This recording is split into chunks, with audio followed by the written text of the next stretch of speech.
Thanks very much, Steve. Thank you all for coming today, and I'd like to congratulate the organisers of this excellent demonstration, the Counter Olympics Network. Give them a big round of applause. As people have said, Danny Boyle's opening ceremony has had a lot of praise, partly because it was multicultural, it showed some protest, and it put the NHS right at the centre, and that's fantastic, and I say well done to Danny Boyle for that. But at the same time, what he couldn't say and didn't say was what the government's doing to the NHS at the same time as it's spending all this money on the Olympics.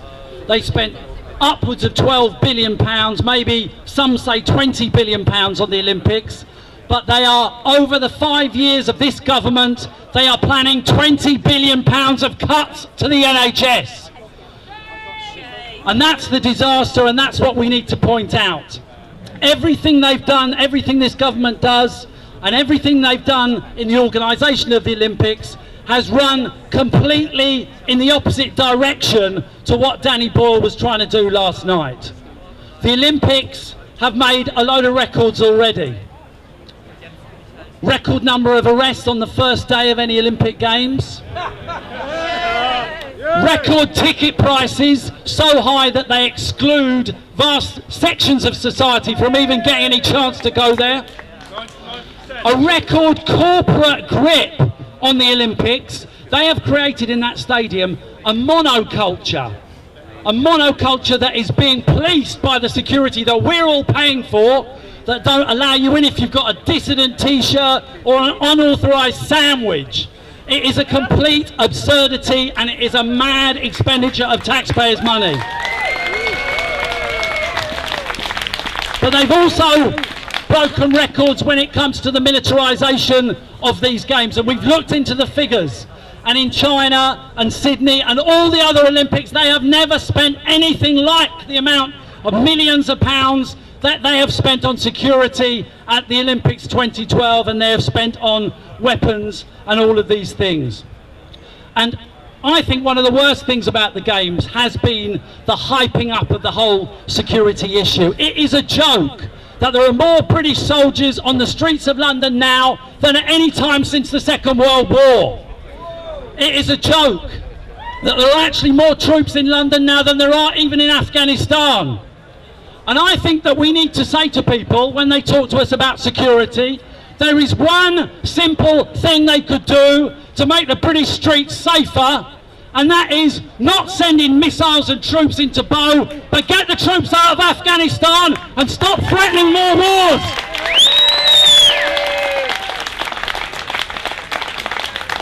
And I want to end just by saying this.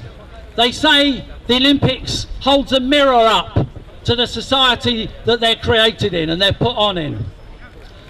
Well, if that's the case, then I think we've got a lot of work ahead of us, unfortunately.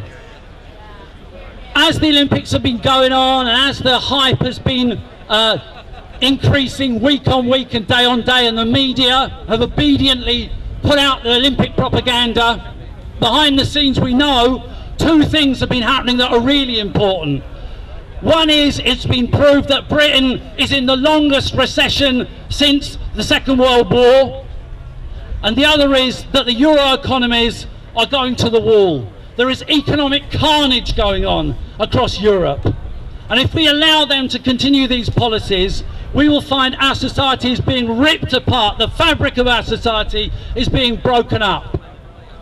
The other thing is, there is unfortunately a new drift to war in the Middle East.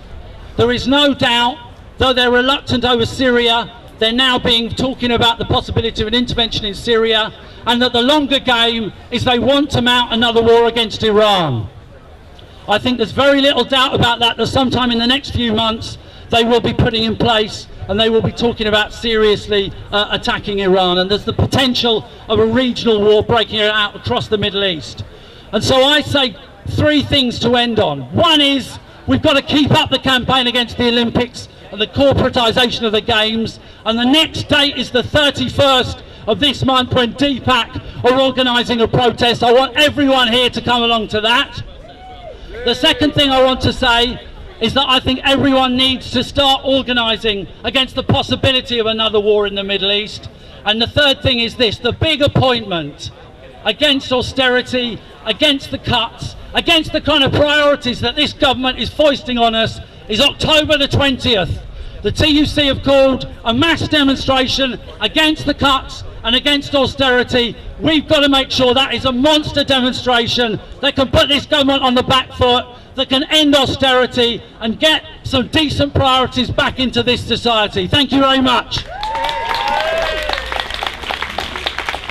Thank you very much, Chris.